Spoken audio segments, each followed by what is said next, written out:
खबर आपके सामने पेश करते हैं। जिस पार्टी ने देश को पहला प्रधानमंत्री दिया, आज उसी पार्टी के नेता और पूर्व प्रधानमंत्री मनमोहन सिंह पर आरोप लग रहे हैं। पूर्व प्रधानमंत्री मनमोहन सिंह, जिन्होंने देश की अर्थव्यवस्था को सुधारने के लिए एक सबसे बड़ी पहल करते हुए आगे दिखाई दिए थे, जिनकी ईमानदारी की मिसाल दी जाती थी और विपक्ष भी उनकी ईमानदारी पर कोई सवाल खड़े नहीं करता दिखाई देता था, उसी मनमोहन सिंह को अब अदालत में कोयला आवंटन के मामले में गड़बड़ी पर अपनी सफाई पेश करनी होगी। सीबीआई की विशेष अदालत ने पूर्व प्रधानमंत्री मनमोहन सिंह को इस घोटाले में आरोपी मानकर समन भेजा है। कांग्रेस कह रही है कि पूरे दमखम के साथ मनमोहन सिंह का बचाव करती दिखाई देगी। वहीं खुद मनमोहन सिंह भी मान रहे हैं कि यह समन दरअसल उनके लिए अपमानजनक स्थिति है और उनका यह कहना है कि इतिहास गवाह बनेगा कि कैसे उन्हें दरअसल एक बेजा मामले के लिए कटघरे में खड़ा किया जा रहा है।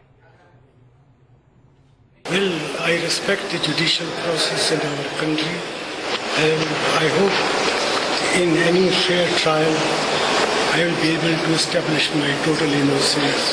I have stated before the CBI my position, and I have also, as Prime Minister, issued a statement justifying what we did. तो आपने देखा किस तरीके से पूर्व प्रधानमंत्री मनमोहन सिंह अपनी सफाई देते नजर आ रहे हैं। 2005 में उड़ीसा में 2 खदानों के आवंटन के मामले में पूर्व प्रधानमंत्री मनमोहन सिंह को आरोपी बनाया गया है, जिसके मुताबिक यूपीए सरकार ने पहले इन खदानों के आवंटन से इनकार किया था, लेकिन बाद में एक चिट्ठी पर आवंटन की मंजूरी दे दी गई। इस मामले में पूर्व कोयला सचिव पीसी पारेख का भी मामला दर्ज किया गया है। पीसी पारेख ने मनमोहन सिंह पर आरोप लगाया था। पारेख का कहना था कि इस दौरान कोयला मंत्रालय का प्रभार पूर्व प्रधानमंत्री मनमोहन सिंह के पास था। ऐसे में सभी आवंटन की पूरी फाइलें उनके पास भेजी जाती थी और बिना उनके संज्ञान के किसी भी आवंटन को आगे नहीं बढ़ाया गया था। ऐसे में पूर्व प्रधानमंत्री मनमोहन सिंह पर इस पूरे फैसले की जिम्मेदारी है।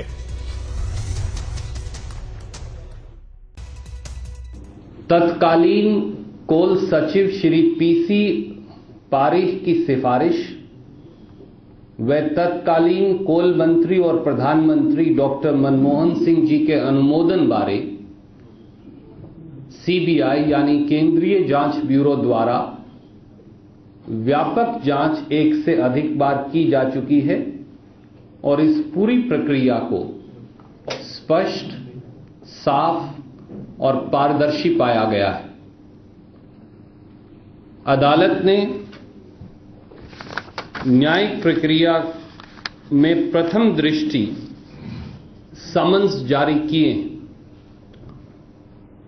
देश के पूर्व प्रधानमंत्री डॉक्टर मनमोहन सिंह जी इन सब मामलों में पारदर्शी तरीके से निगरानी के पक्षधर रहे हैं। कोयला का घोटाला कांग्रेस ने किया हुआ घोटाला है और इसीलिए वो आज भी उनकी मानसिकता वही है। इसलिए पारदर्शी तरीके से कोयले का और दूसरे खदानों का और स्पेक्ट्रम का हम नीलाम कर रहे हैं, उसका वो जमकर विरोध कर रहे हैं। कल दिग्विजय सिंह जी ने कहा कि मनमोहन जी ऑक्शन चाहते थे, तो मैंने सवाल पूछा कि मनमोहन जी ऑक्शन चाहते थे लेकिन आपने नहीं करने दिया, नहीं होने दिया और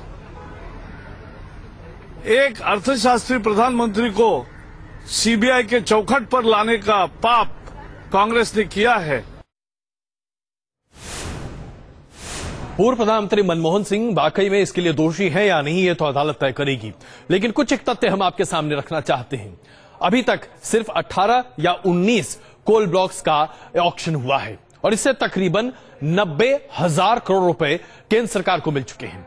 अगर सभी कोल ब्लॉक्स का ऑक्शन किया गया होता तो जो सीएजी का अनुमान था, जिसके आधार पर 1,86,000 करोड़ के नुकसान का शक जाहिर किया गया था, उससे कहीं ज्यादा पैसे सरकार उपजा सकती थी इस पूरे मामले से।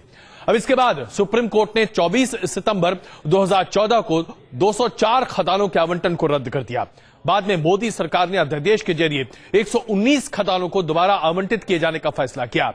इन 119 खदानों में से अब तक 30 से ज्यादा खदानों की नीलामी की जा चुकी है, जिससे तकरीबन उम्मीद किया जा रहा है कि 2,70,000 करोड़ रुपए मिलते दिखाई देंगे। सबसे बड़ा सवाल यहां पर यही खड़ा होता है कि अगर यूपीए सरकार ने इन खदानों को सिर्फ आवंटित करने में जरा सा दिमाग इस्तेमाल किया होता तो केंद्र सरकार को जो राजस्व प्राप्त होता उससे देश की अर्थव्यवस्था को काफी मदद मिल सकती थी, लेकिन ऐसा नहीं हुआ। जाहिर सी बात ही इसकी दोषी यूपीए सरकार जरूर है। सीएजी ने इसके बारे में कहा कि कंट्रोलर एंड ऑडिटर जनरल ने कि अगर आप इसका ऑक्शन करें, इसका जो है ऑक्शन का मतलब यह है कि एक बात एक्चुअली आप कहें कि ये गुड गवर्नेंस की बात है, एक ट्रांसपेरेंसी की बात है कि हर कोई इसमें हिस्सा ले सकता है।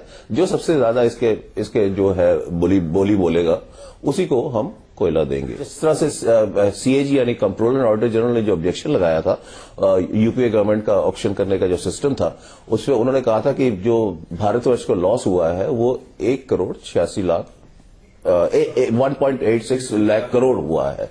तो उसके हिसाब से तो ये बहुत ज्यादा है, क्योंकि आज की तारीख में जो दूसरा ऑक्शन का राउंड शुरू हो गया है, उसके बाद जो है ऑलरेडी जो कलेक्शन हो चुकी है 2 लाख करोड़ के करीब ऑलरेडी हो चुकी है। तो अभी तो और भी बाकी है, क्योंकि टोटल जो कैंसिल हुए थे, जो ऑक्शन जो कैंसिल हुए थे कोल माइंस, जो वो 204 के करीब थे। तो अब उसके हिसाब से तो ये काफी ज्यादा है।